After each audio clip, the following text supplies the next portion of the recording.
what's up, everybody? Gonna do a classic rock reaction, man. This is an artist spotlight featuring a band that I'm not familiar with, man. And we're gonna be checking out the band plus their debut album. The band is called Toad, and their debut album is called Toad from 1971, man. So really interesting. I like being introduced to something new, especially on the classic rock platform. So man, first off, I just want to give a shout out and a thanks to VoiceOver. Thanks, man. Thanks for the recommendation. VoiceOver says, hi Wayne, I'd like to present to you for the Classic Rock channel what I consider a not too widely known rock album by Swiss band Toad from 1971. Even though it will not be hard to hear certain influences, I really believe this to be an excellent album that any true rock lover should at least have heard once and give it some proper due. So let's dust off the cobwebs and hope that it will shine for you and anyone listening. All the best, VoiceOver. Right on, man. Thanks very much. So let's hit this up.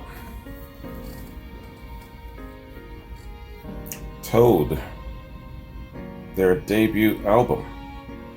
Let's get it.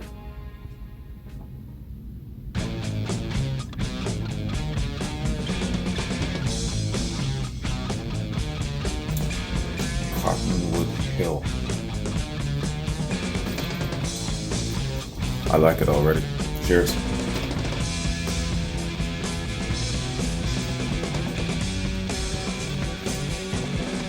Smell that bass groove.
It's crazy the shit you think about when you hear certain songs.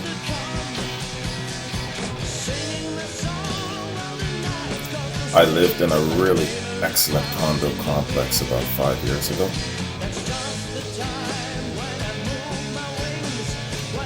But I had to move because we couldn't do anything about the damn magpies. Those bastards would start at 4 in the morning.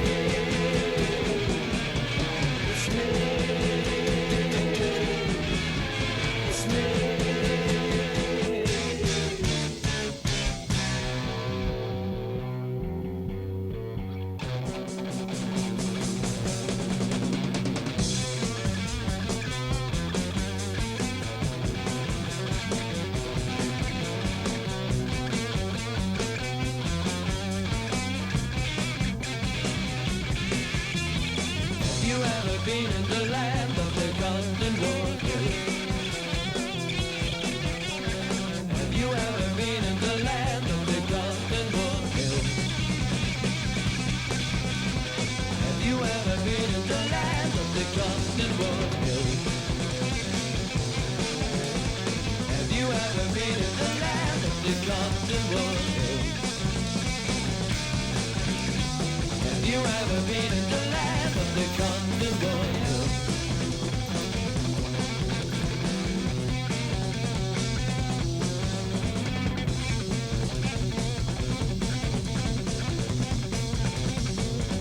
This guy's got a great sound.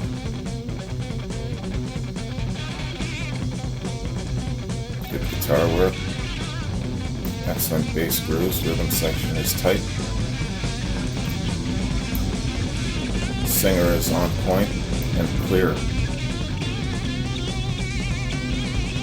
That's all you want out of a rock band.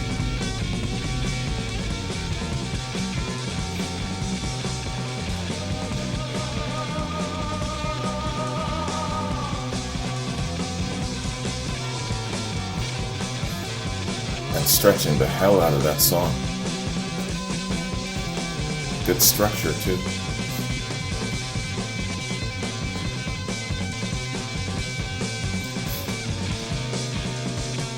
Music structure and stretching it out with the instrumentation, I believe, is one of the biggest fails of music today, both in the rock genre and all the other areas. Even back in the day with the funk and the soul and the jams, they extended that song with instrumentation.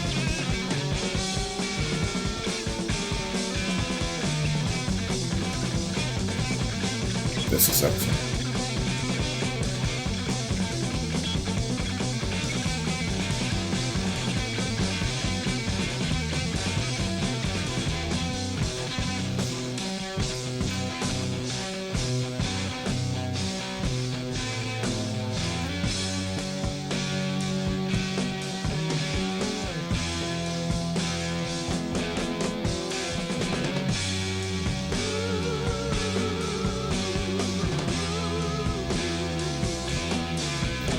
Did you get some Deep Purple vibes all of a sudden?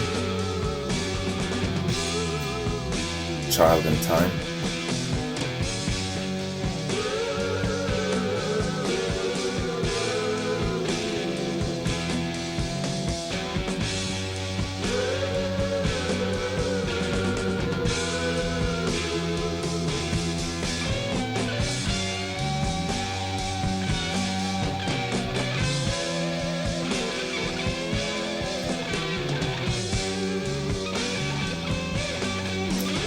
Excellent.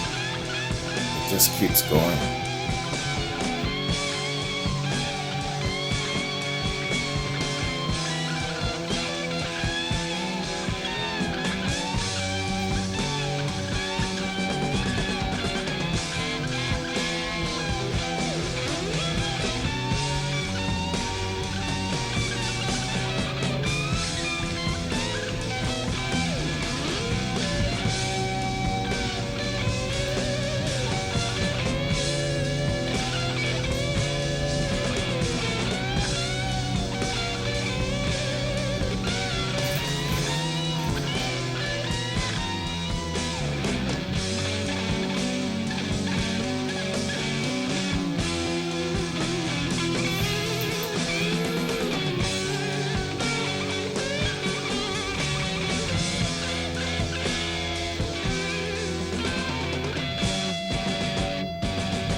Right on, man.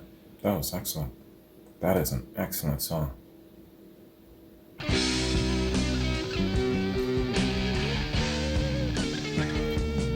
life that ain't worth living.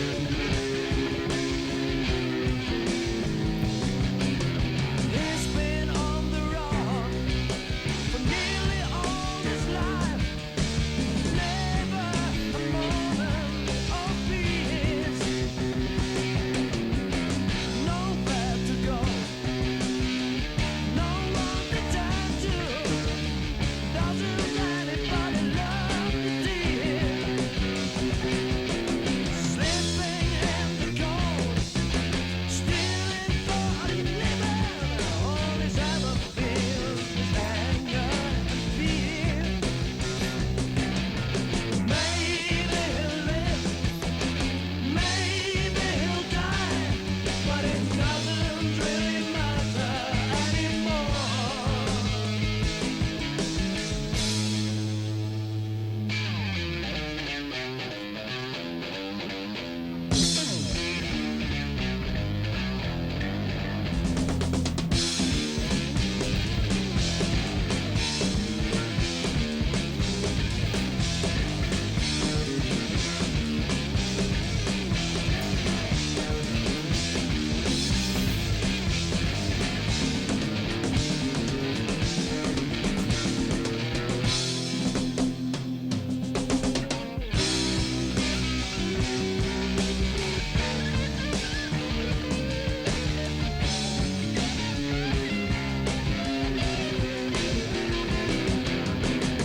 And out of jail, doesn't need his freedom, and doesn't see the border going on, yeah. Never saw his dad, didn't know his mama, wonders what it's like to have a woman. Doesn't want the job, not this kind of a man.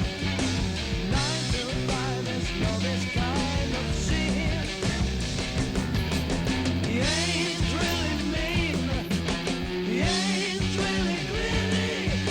It's just his life that's given him a dirty deal.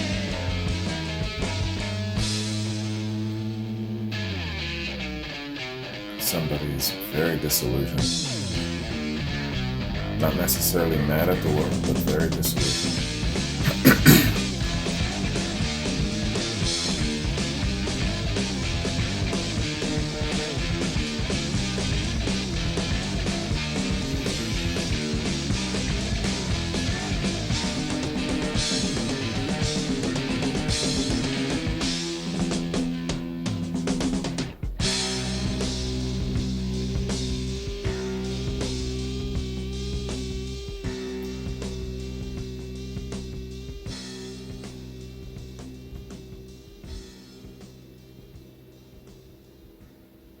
Great tune, man.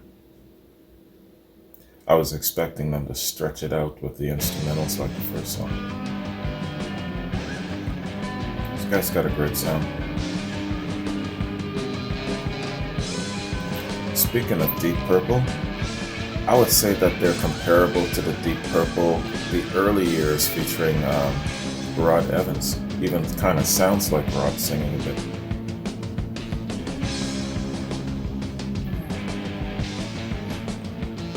Cross between Rod Evans and Rod Stewart.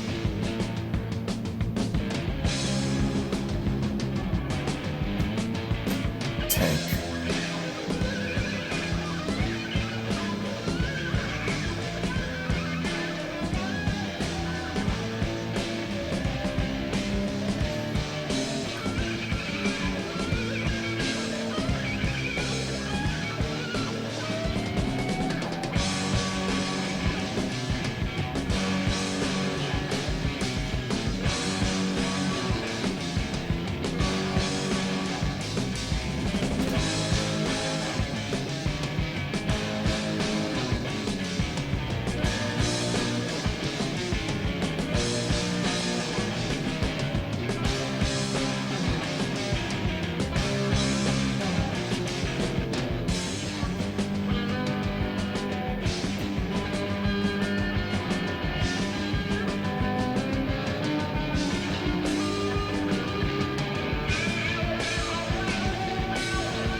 Wow, excellent.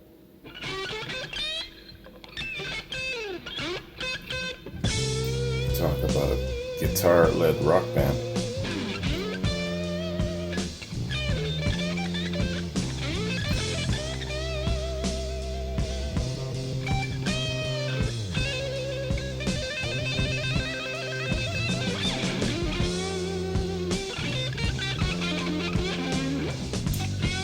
They say I'm mad.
escape.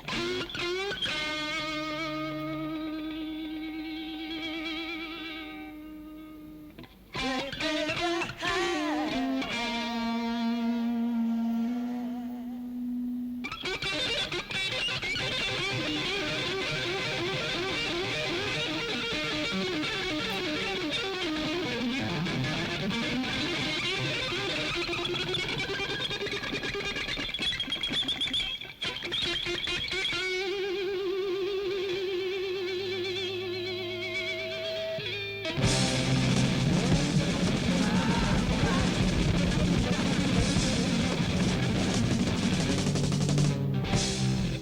Wow.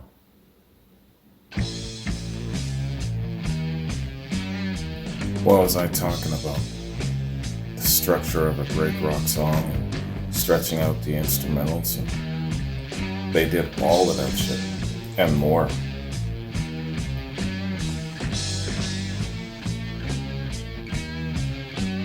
This makes you wonder, how in the hell have we not heard of these guys? That's always the question. Life goes on.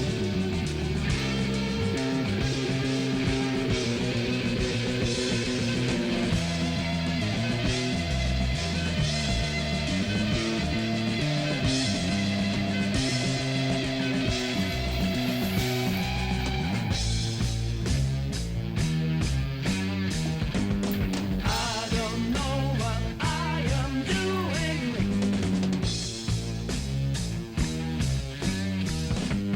I don't know why I'm like that.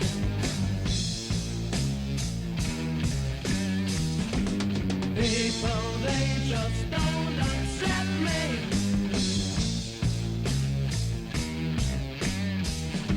So my life looks like a drag.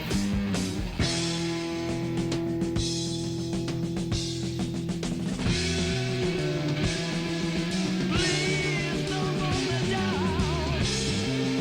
Let me escape from this ground. Can't make it no more. Can't make it no more. No, no, no. Hey.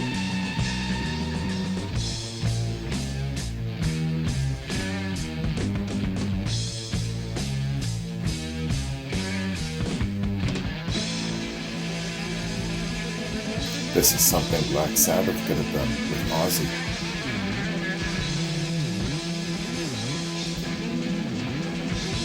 You're right, voiceover. I could hear all kinds of different comparisons.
I don't know what I'm doing.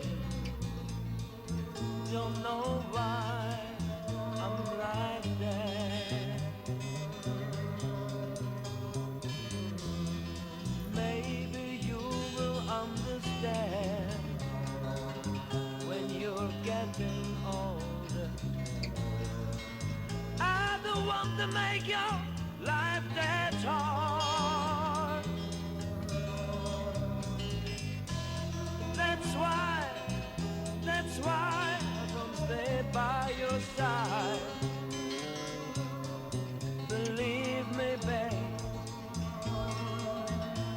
you worry, babe, babe, babe, babe, babe, I need you. But there is something I can't explain, yeah. But life goes on. Life goes on. But life goes on. Life goes on. Believe me, babe. Life goes on. Don't you worry.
In the foggy morning,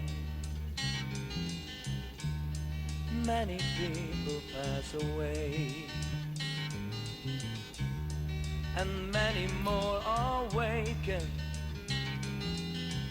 who will not last a day.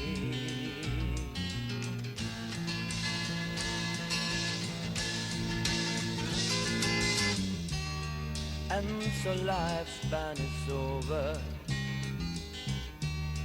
the candles flicker out, and many draw their last breath when the reaper walks about.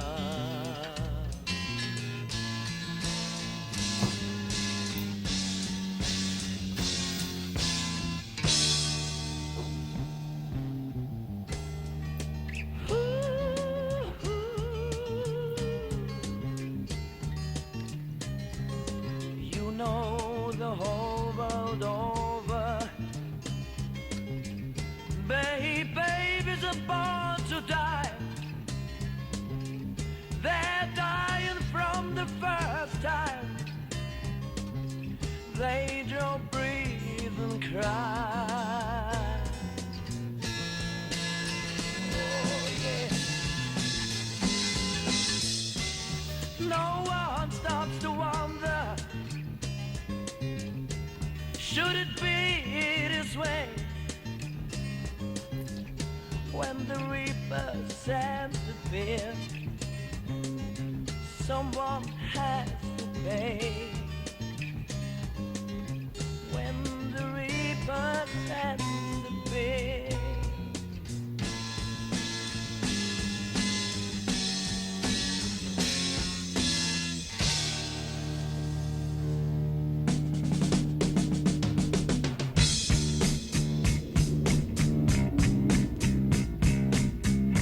This is excellent. The song is just shifting, starting from one person, and now it's expanded into the entire human race.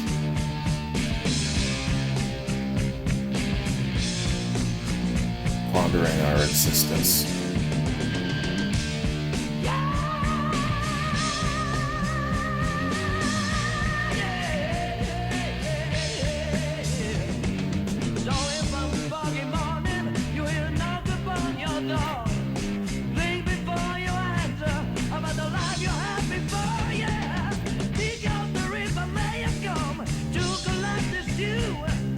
And the one who has to pay may disturb you.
back to that opening riff.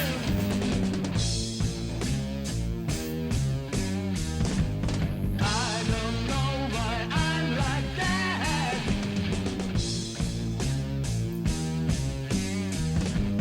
People, they just don't accept me.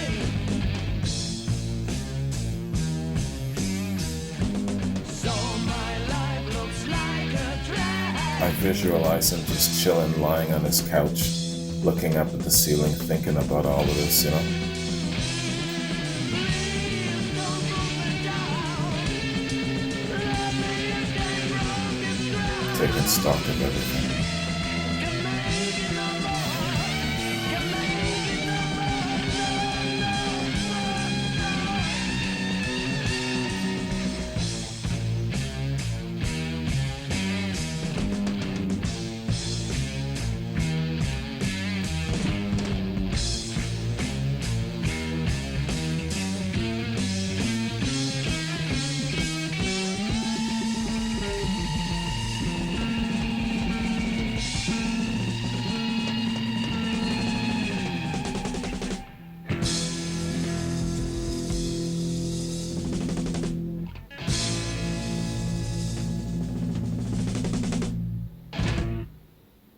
Wow. That was excellent.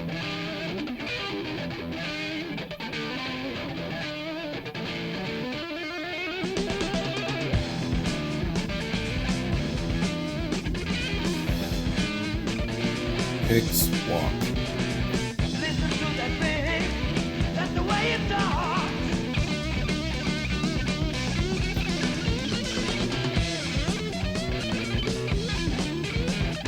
That's not the way it talks. Now the way it walks.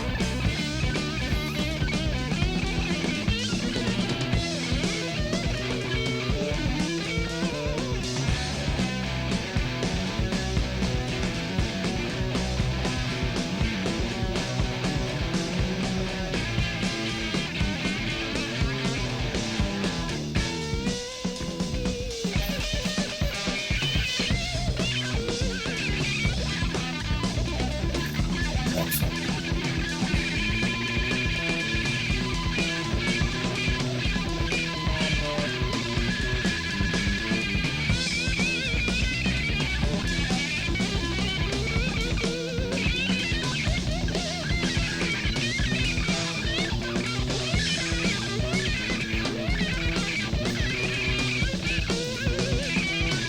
Great musicians.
Wow. They're just digging in.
Excellent.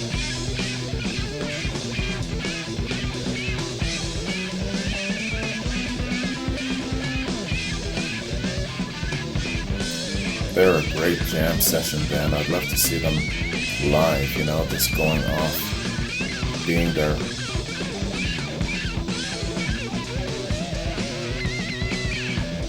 Get the feel that they can do this for hours.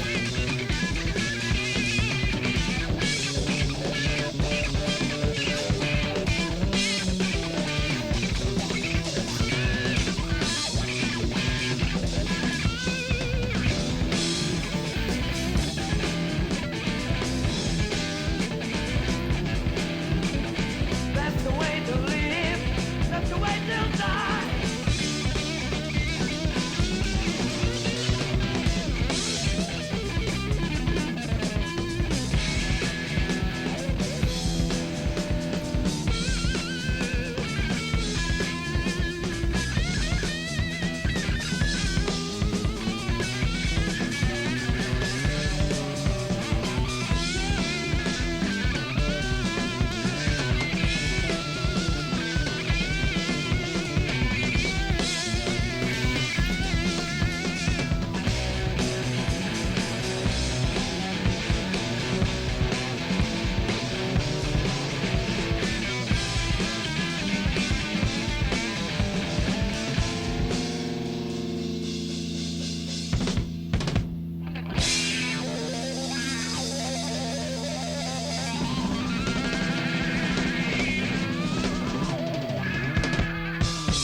Wow, fantastic, man.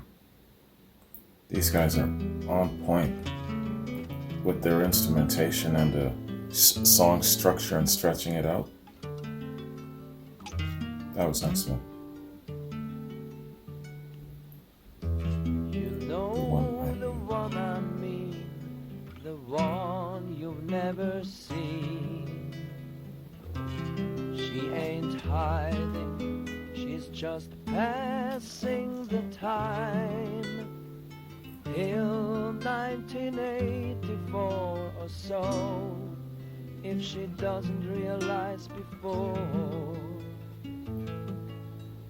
Love her or reject her. I know the one you mean. Find out where she has been. She ain't hiding, she's just passing the time. Till 1984 or so, there's nothing else to do before. Get her or forget her.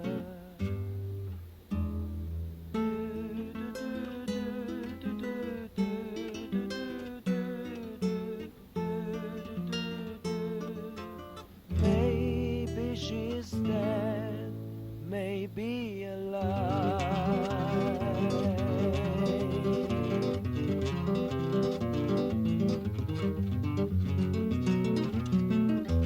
You know the one I mean, the one you've never seen. She's still hiding, only wasting the time. Up to that year when she is yours, or even mine. Please love her, don't reject her, 'cause you never, never, ever will forget her.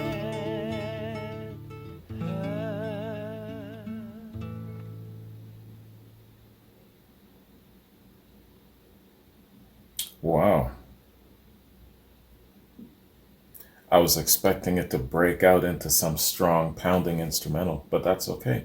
Nice and sweet. It shows you that they can do a number of different things. Damn, yo. That was an excellent album. Toad. So, of course, here comes the really big question. I've already asked it, but let me ask again, officially, especially to you, voiceover, or someone else who knows Toad very well. Why have we not heard of them? Why have they not been bigger? Maybe they had a big following at a certain point, maybe somewhere in Europe or whatever it is, something like that, that's out of our mainstream focus. But why are they not as household and common as Black Sabbath? You know what I mean? They're just as good where it comes to creativity, expression, musicianship, all of that sort of thing. So what are those factors that kept them from being mainstream? That's my question. Answer that for me. I know there's a lot of contributing factors. Management. Someone didn't lack enough vision. Maybe bookings were not on point. Timing was off. Maybe they had a revolving door of musicians and members. Maybe. There's just so many different things, right? Maybe they didn't have a solid leadership in the form of, let's say, a Jimmy Page collective with Peter Grant. There's just so many variables there. Maybe they ran out of creative content and it wasn't enough to push them into the mainstream. Maybe they just didn't have that powerful signature song, that Hotel California, that Stairway to Heaven, that Paranoid or whatever it is. It's so many different things. Could be a combination of all of that, but let me know, why are these guys not mainstream? Why have we not ever heard of them? I could have gone my whole life, got put into the ground, never hearing about Toad without voiceover sending me this way. So thank you again, brother. But there's just so many bands like that out there, just as good, just as deserving, but will never see the light of day. Why? Why is Toad not as mainstream successful as Black Sabbath? I need to know. Answer that for me. Don't just speculate. Well, you can speculate, but I'm talking about someone who knows Toad, like voiceover or someone else. If you know them and you know about their discography and their life circumstances or whatnot, let me know. If you know this shit, don't just sit there watching me. Let me know. Educate a brother. You've got a role to play in this whole reaction thing, just so you know. I'm talking to the people who have been here more than once. If you're just passing through and you're just seeing me one time, you're not obligated. But I'm talking about talking to the person who has been with me more than once. If you're here more than once, you owe me something. And if you are someone who knows about Toad, I don't care how shy you are. It doesn't take much to actually write something. Educate me. That is your obligation to me. I'm providing you something of value. It's your turn. Provide me of something of value. Okay? That's how I see it with this reaction thing. All right. So, in my quest for knowledge, I want to see what these guys are all about. Now, here's another thing. Wikipedia will never really give you all of the intricate inside details that I like to uncover sometimes. So that's where you come in. But also, let's see. I'll see what Wikipedia's got, which isn't much. And then and then there's an all music band review. So let's read those. Toad was a Swiss rock band formed by ex-Brain Ticket members Basel, Switzerland during 1970. Basel and Switzerland. Their best known songs were covers of Jimi Hendrix' Purple Haze and the Beatles' I Saw Her Standing There, along with originals Using My Life and Stay. Their first two albums were engineered by Martin Birch. Though the band was not commercially successful outside of their own country, they were a popular live act because of their ferocity, musicianship, and stage antics. Most notably, when lead guitarist Vic Virgin played the guitar with his teeth. Their concerts were often compared to those of Jimi Hendrix. And again, they really had a good burst of notoriety, but still. The band went through lineup changes during its history, but the longest lasting and most consistent lineup was Vic Virgin, lead guitar and vocals, Werner Froelich, bass and vocals, and Cosimo Lampis, drums. Wow, okay. So the lead singer is also the lead guitarist. Wow, I'm even more impressed. History. In 1970, European psychedelic rock band Brainticket was about to release their first album, featuring Werner on bass and Cosimo Limpus on drums. They departed the group and formed Toad with Vittorio Vic Virgin, who was briefly in the British space rock group Hawkwind, playing guitar. I've heard of Hawkwind. They began writing and recording material for their first album in late 1970 and in 71. Toad released their self-titled album and the single Stay, which did fairly well and made a great deal of headway in the Swiss charts, a feat that no other rock band had ever accomplished in that country. The album was mixed by legendary British producer Martin Birch, who also produced Deep Purple, Iron Maiden, and Black Sabbath. Damn. The album also features Benjamin Benji Yeager on vocals, who would leave once the album was finished. See, rubbing shoulders with the like of Martin Birch, someone who knows the value of a great rock band. And look at these three fantastic rock bands, Deep Purple, Iron Maiden, and Black Sabbath. Damn, and still these guys they didn't have a big pop. As their first album was being released in 71, Toad performed at the Montreux Jazz Festival that was recorded live by the Swiss television, but the footage was lost, and to date there seems to be no further copy. Wow, I guess there was a lot of that stuff going on back in the day, either sabotage or definitely, all kinds of crazy chaos going on. I think it's a chaotic thing. I mean, I heard about Led Zeppelin losing an entire album worth of stuff in a dumpster or something like that. You remember that shit? In 71, the band released Tomorrow Blue, which was in the more blues direction and without a lead vocalist. Like their first album, it was engineered by British record producer Martin Birch. The album also included Helmut Lipsky on violin, who played prominently on the tracks Blind Chap's Tales, Change in Time, and the single Green Ham. Later that same year, the band recorded the album Open Fire, live in Basel in 72, which included covers of Hendrix' Red House and the Band of Gypsies' Who Knows.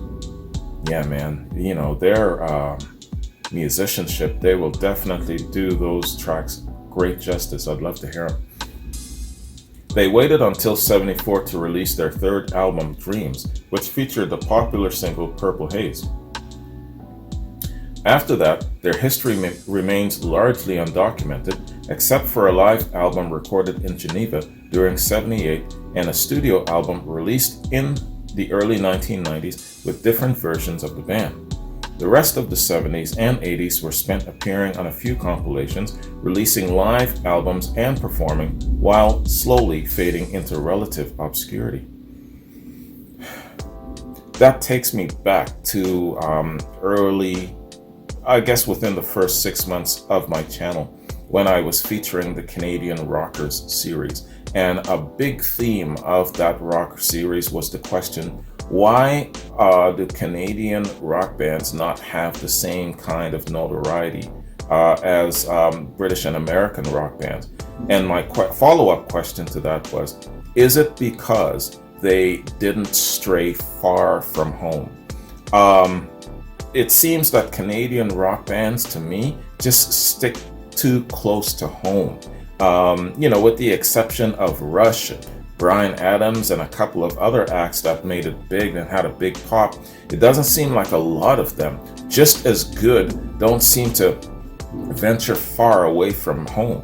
And so I'm wondering if that might have been one of those contributing factors to Toad not being as big, not having a pop. Could it be? Let me know. Sorry for all the damn noise.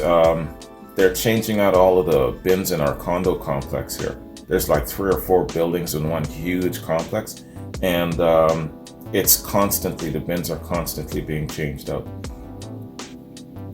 Somewhere between 79 and 1988, original bassist Werner Froelich left the group and was replaced by Kelvin Bullen, and after he too departed from the group in the early 90s, was replaced by Andre Bowser. who would remain with the band until its demise. Okay, so it's timestamps here going into all different things. So they have had lots of activity and stuff like that, but it looks like there's people coming and going, coming and going, coming and going. Okay, let's read the last part here.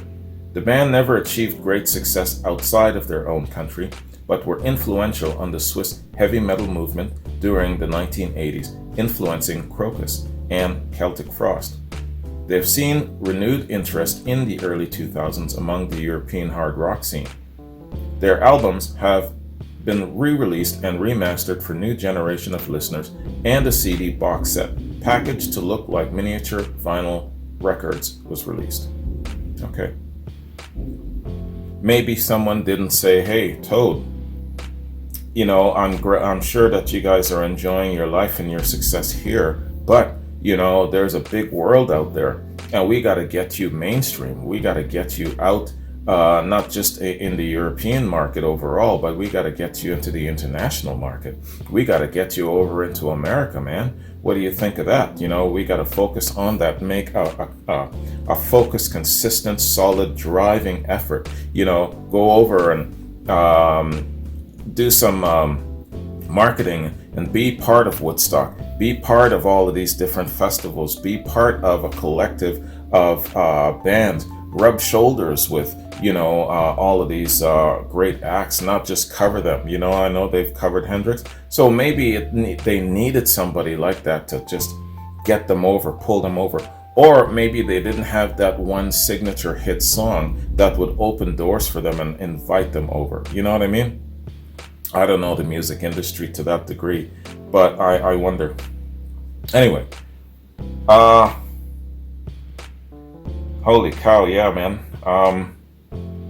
This is a longer piece, longer than I expected from All Music. But I think what it is just basically another overall synopsis of the band here. So, yeah, okay. It's basically repeating everything that I read already from Wikipedia, so I won't reread it. But yeah, I mean, it leaves me with the question. 1, they're fantastic. 2, why were they not as notable? What are those contributing factors? What are their limitations? All of that stuff. So if you guys know, please let me know, because that'd be very interesting. It's the biggest question in my mind whenever I hear a band or an artist so good, so on point, so in the zone, have so much to offer. And, you know, I was reading that they're really great live. So answer that for me, man. That's the biggest question going forward. Until I learn that, I won't rest. So hopefully you guys can at least lead me in the right direction so I can go and do some reading myself, because it'll probably take me forever to find the right source. But you guys probably know this already, some of you who are familiar with Toad. Anyway, great recommendation, Voiceover. I really enjoyed this. Their instrumentals are on point, man. This is what I call a classic rock band using really excellent structure where it comes to their songs and how they stretch it out with their instrumentals and all of that. I really dug it. So anyway, thanks for joining me. Hope you liked it. Let me know what you think about Toad, and maybe we might actually do some more down the road. Whatever, we'll see. Anyway, take care. Have a good one. Peace.